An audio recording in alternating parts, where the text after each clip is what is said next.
Dan konten kreator seperti saya ini juga, wah, orang tidak berilmu saja bahas mengenai nasab. Oke, memang saya tidak membahas dari sudut pandang keilmuan. Saya membahas nasab sekarang bukan dari sudut pandang kitab, manuskrip, perawi, sanad, dan lain sebagainya.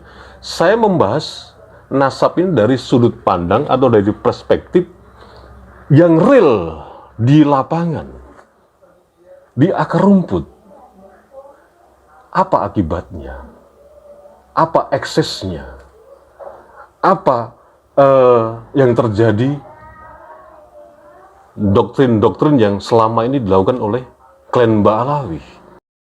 Assalamualaikum warahmatullahi wabarakatuh. Apakah tindakan Ganjar Pranowo melakukan persoanan atau sungkem kepada para habaib pasca kedatangan Trah Wali Songo, yang dalam hal ini para Trah Wali Songo ini menyampaikan beberapa ulasan, menyampaikan beberapa data mengenai klan Ba'alawi atau para habaib ini, bahwa nasabnya itu terverifikasi secara ilmiah tidak nyambung kepada dzurriyyat Rasulullah.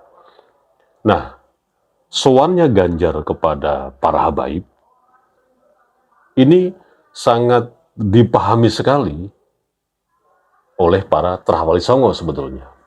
Meskipun ini di-framing, ini digoreng terus sampai hari ini oleh para klan Ba'alawi, para jongosnya, para konten kreatornya, intinya para begundal-begundal yang sampai hari ini menyembah habis-habisan, menjilati kaki, tangan para habib ini, bahwa Trah Wali Songo kemarin ke Patra Kuningan itu tidak dianggap. Kasihan deh lo, kan seperti itu. Apa yang dilontarkan, disepil-sepil terus oleh para kelompok klan Ba'alawi, khususnya para begundal-begundalnya, para jongos-jongosnya, yang meledek terus, membuli terus Trah Wali Songo, seolah-olah memang cuman diprank oleh Ganjar Pranowo. Ini bukan pembenaran, ini bukan pernyataan sok pintar.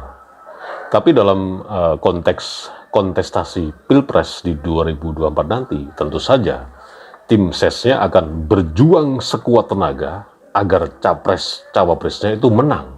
Kan intinya begitu.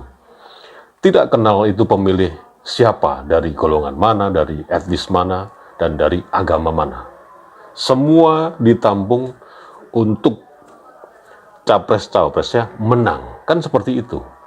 Nah, dalam hal ini klan Ba'alawi, jongos-jongosnya, budak-budaknya, dari mulai dia yang sebagai menjabat apa, dia yang sebagai influencer, dia yang sebagai konten kreator bahkan, itu berupaya setiap gerak-gerik atau langkah-langkah yang dilakukan oleh Trah Wali Songo itu tentu saja akan digoreng terus, akan dibully terus, dan akan diledek terus oleh para begundal atau jongos-jongos Ba'alawi. Ya seperti yang saya bilang di awal tadi, setelah Trah Wali Songo mendatangi rumah pemenangan di Patra Kuningan, Ganjar Pranowo malah sowan kepada para habaib. Nah, itu digoreng sebagai salah satu framing bahwa Trah Wali Songo itu diprank oleh Ganjar Pranowo. Dan kasihan deh lo, udah capek-capek datang ke sana, cuman ditanggapi ya sebagai pemanis saja. Itu hal yang biasa. Framing itu yang seperti itu memang sudah kita tahu, bukan saja di media sosial, di broadcast WhatsApp itu banyak sekali berseliweran sampai hari ini framing-framing seperti itu. Contoh saja misalkan apa yang dikatakan oleh Gus Fuad Leret terkait Nabi Khidir. Itu mereka seneng banget memframing itu. Sekarang menganulir dukungan kepada Ganjar Pranowo. Kenapa? Kok bisa begitu? Apakah tidak takut sudah mengingkari janji apa yang disampaikan oleh Nabi Khidir.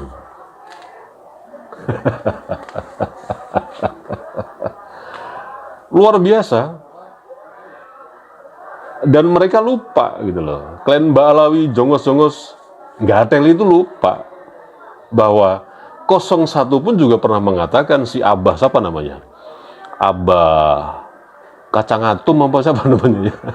Abah Saltos apa itu namanya? Saya lupa. Ya, pokoknya ada Abah apa ya, Abah Tos kali ya, atau gimana? Itu kan pernah juga mengatakan bahwa Anies Baswedan ini seorang Imam Mahdi kan?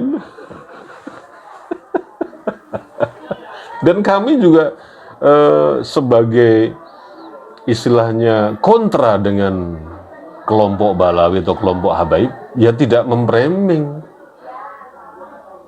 ya tidak memframing secara besar-besaran, ya udah biarin aja, ya kan? Nah, tapi kalau Trawali Songo ini ya melakukan langkah-langkah yang tertentu, yang kira-kira wah ini pas nih untuk di framing nih, dicari kelemahannya tuh, wah seneng banget itu. Seneng banget klan Ba'alawi itu. Paling hobi memframing hal-hal yang sebetulnya itu tidak fundamental gitu loh. Tidak apa namanya? Tidak tema yang sangat enak untuk dibahas, yang sangat menguras pikiran untuk berpikir, atau menyajikan perspektif yang lain yang orang itu akan terus mengerutkan keningnya untuk mencari tahu yang sebenar-benarnya atau mengkonfirmasi gitu loh. Tapi lebih kepada, khususnya klan Ba'alawi ini ya, lebih kepada hal yang remeh-temeh gitu loh, hal yang receh gitu loh. Seperti yang diungkapkan oleh Mahfud MD ketika debat kemarin dengan para cawapres yang dilontarkan kepada Gibran. Kayak gitulah. Sikap-sikap yang deso gitu loh. Sikap-sikap yang tidak nasionalis gitu loh. Sikap-sikap yang kacang goreng lah gitu. Tapi ya memang kemampuan klan Ba'alawi itu ya memang sudah mentok sampai di situ. Pembahasan nasab mengenai pembahasan nasab dalam konteks sejarah yang terkait dengan kitab-kitab, yang terkait dengan manuskrip yang terkait dengan parawi-parawi, mereka hanya bisa mengklaim secara sepihak berdasarkan keyakinan mereka, tidak mau keluar untuk mencari tahu juga daftar pustaka yang lain, yang itu juga bukan versi Ba'alawi. Tapi Ba'alawi ya memang begitu, karena kapasitas otaknya itu sempit, langsung saja, itu kan Syiah. Mana dalilnya? Kalau tidak ada kitab yang menyebutkan kitab sejaman yang ada kekosongan 505 tahun, itu tidak sah, tidak bisa untuk membatalkan nasab. Cuman begitu saja. Argumentasi yang terus dibangun, ya muternya ke situ-situ aja, tapi tidak mencoba membuat perspektif yang lain yang akhirnya publik itu tercerahkan, minimal berpikir gitu loh. Tidak. Oke ya. Jadi kapasitas klan Ba'alawi juga hanya sebatas itu. Dan konten kreator seperti saya ini juga, orang tidak berilmu saja bahas mengenai nasab. Oke, memang saya tidak membahas dari sudut pandang keilmuan. Saya membahas nasab sekarang bukan dari sudut pandang kitab, manuskrip, perawi, sanad, dan lain sebagainya. Saya membahas nasab ini dari sudut pandang atau dari perspektif yang real di lapangan, di akar rumput. Apa akibatnya? Apa eksesnya? Apa yang terjadi? Doktrin-doktrin yang selama ini dilakukan oleh klan Ba'alawi. Sisi negatifnya. Apa yang dilakukan oleh klan Ba'alawi tentang sejarah yang dibelok-belokkan. Dan apa yang dilakukan oleh klan Mbak Alawi secara semut, pelan, sunyi, senyap. Makam-makam yang jelas-jelas itu adalah tokoh historis dari Keraton Solo dan Keraton Jogja yang silsilahnya itu diselewengkan kepada silsilah klan Mbak Alawi. Efeknya gitu loh, bukan dari sudut pandang keilmuannya, bukan, memang saya akuin, saya bukan ahli nasab.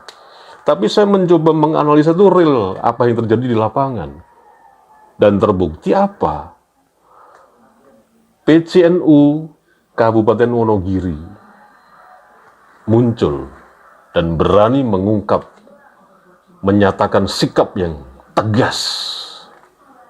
Selain mengeluarkan surat instruksi melarang mengundang Habib, juga melakukan tindakan-tindakan real, sosialisasi tentang tesis Kiai Haji Maduddin, walaupun mereka terus mencemooh tesis apa sih, tapi real terjadi di lapangan, meskipun yang sekup satu kabupaten di Wonogiri, tapi minimal itu sebagai salah satu langkah maju yang kita lakukan sampai hari ini.